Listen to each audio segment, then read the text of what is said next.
செய்யாமல் படிக்கணும், நம்ம எவ்வளோ கஷ்டப்பட்டு படிக்க வைக்கிறாங்கன்னு சொல்லிட்டு தான் படிச்சுட்டு இருந்தோம்.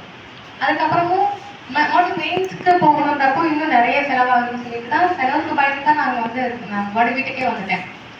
வீட்டுக்கு வந்ததுக்கப்புறமே எங்கள் அப்பா, நீ என்னன்னாலும் படி, நீ எவ்வளோ படிக்க நினைச்சாலும் படி, நான் உனக்கு எல்லாம் சப்போர்ட் பண்ணுவேன். நாங்கள் எங்கள் வீட்டில் 4 பேர் இருந்தாலும் நான் எல்லாத்தையும் செய்வேன்னு சொல்லி எங்கள் அப்பா தான் எங்களுக்கு எல்லாத்துக்குமே பேக் போனால் பின்னாடி இருந்து செஞ்சுட்டு இருந்தாங்க. அதுக்கப்புறம் மறுபடியும் நானாக வீட்டில் வந்து டிஎன்பிஎஸ்சி படிக்கணும்னு ஒரு வருஷம் நானாக தான் ரெடி பண்ணிட்டேன். அதுக்கப்புறம் வந்து குரூப் 1 ஃபிலிம்ஸ் எழுதணும். அந்த ரிசல்ட் வரதுக்கு முன்னாடியே வந்து கொரோனா லாக்டவுன் அந்த மாதிரி வந்துருச்சு. அதுக்கப்புறம் தான் வந்து இங்கே நம்ம ஊர்லேயே அகாடமி இருக்குது, நம்ம இங்கேயே சேர்ந்து படிக்கலாம்னு மறுபடியும் ஆன்லைன் அகாடமி ஜாயின் பண்ணி அங்கேருந்து ரெடி ஆகிட்டே இருக்கிறப்போ லாக்டவுனில் நாங்கள் ஆன்லைன் கிளாஸ் இருந்துச்சு. அது முடிஞ்சதுக்கப்புறம் ரெகுலராக இங்கே வந்து ஜாயின் பண்ணி கிளாஸ் படிச்சுட்டு இருந்தோம். அது வந்து ஒரு வருஷம் 2 வருஷம் மட்டும் நமக்கு சப்போர்ட் பண்ணலை அம்மா அப்பா. எத்தனை வருஷம் ஆனாலும் சரி, நம்ம ஸ்டெடியாக ஒர்க் பண்ணிகிட்டே இருக்கோம். நம்ம அதுக்காண்டி தான் பிள்ளை ராகம்லாம் படிச்சுட்டு இருக்கு, நம்ம இன்னும் கொஞ்சம் ஹெல்ப் பண்ணோம்னா பிள்ளை வந்துடும் சொல்லிட்டு எங்கள் அப்பா அம்மா 2 பேருமே ரொம்ப ஃபோக்கஸ்டாக எனக்கு ஹெல்ப் பண்ணிகிட்டே இருந்தாங்க. அதுவும் ஒரு இடத்துல பிரேக் ஆச்சு.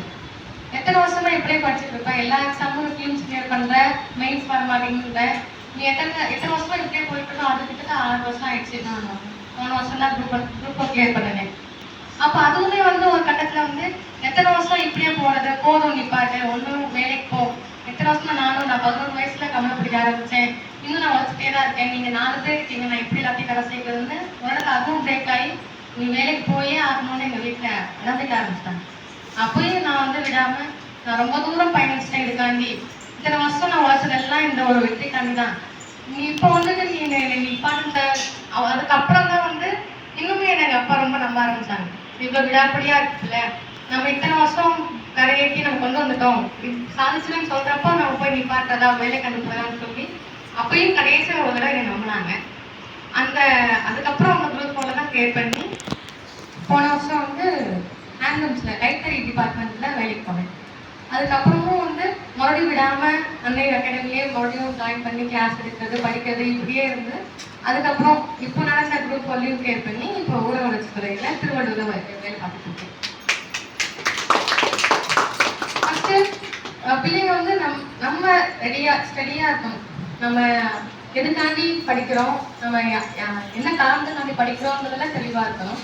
அதை வந்து 1 வருஷம் 2 வருஷம் மார்க் ட்ரை பண்ணுறேன், எனக்கு கிடைக்கலன்றக்காண்டி அதை விட்டுட்டு சரி நமக்கு இது லாய்க்கப்படாதோ அப்படின்னு நம்மளும் நினைக்கக்கூடாது. அம்மா அப்பாவும் என்ன பண்ணக்கூடாதுன்னா, சரி இத்தனை வருஷமா உன்னை நான் அலோவ் பண்ணேன்ல, இதில் நீ சாதிக்காததை இதுக்கப்புறம் சாதிச்சிருக்கான்னு அவங்கள மட்டும் கட்டவும் கூடாது.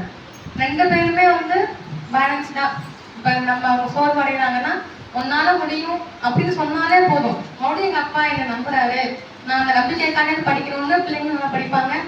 அதே மாதிரி இப்போ சார் சொன்னாங்க இல்லையா, நீங்கள் எவ்வளோ கஷ்டப்படுறீங்கன்றதே பிள்ளைங்க சொல்லி வளருங்க அப்படின்னு சொல்லி. அதே மாதிரி தான் நீங்கள் சொன்னீங்கன்னா, எங்கள் அம்மா அப்பா எனக்காண்டி தான் இவ்வளோ கஷ்டப்பட்டு இவ்வளோ வேலையும் தாண்டி நான் சமாளிச்சு கொடுக்கணும்னு கூட எதிர்பார்க்காம நாங்கள் 4 பேர் இருந்தோம்.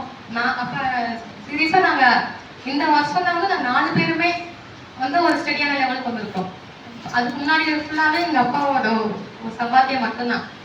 அப்படி இருந்தப்போ கூட நான் எல்லாரையும் படிக்க வச்சேன்ல, நீ வேலைக்கு போங்கன்னு சொல்லாமல் அவங்கவுங்க லைஃப்பில் அவங்கவுங்க ஸ்டடியாக இருக்கணுன்றக்காண்டி எல்லாத்தையும் எங்கள் அப்பா அம்மா வந்து பொறுமையாக இருந்து இங்கே எல்லாத்தையுமே இப்போ ஒரு லெவலுக்கு கொண்டு வந்துருக்காங்க. அதே மாதிரி தான் நீங்களும் கொஞ்சம் பொறுமையாக உங்கள் பிள்ளைங்க நம்பி அந்த நம்பிக்கை காப்பாற்ற மாதிரி பிள்ளைங்களும் சரியாக வந்துட்டு இருந்தீங்கன்னா கண்டிப்பாக எல்லாராலையுமே இந்த வெற்றியை வந்து அடைய முடியும். அது எட்டாவது தூரத்துலையும் இல்லை, அதை பிடிக்காத அழைத்த நம்மளும் இல்லை.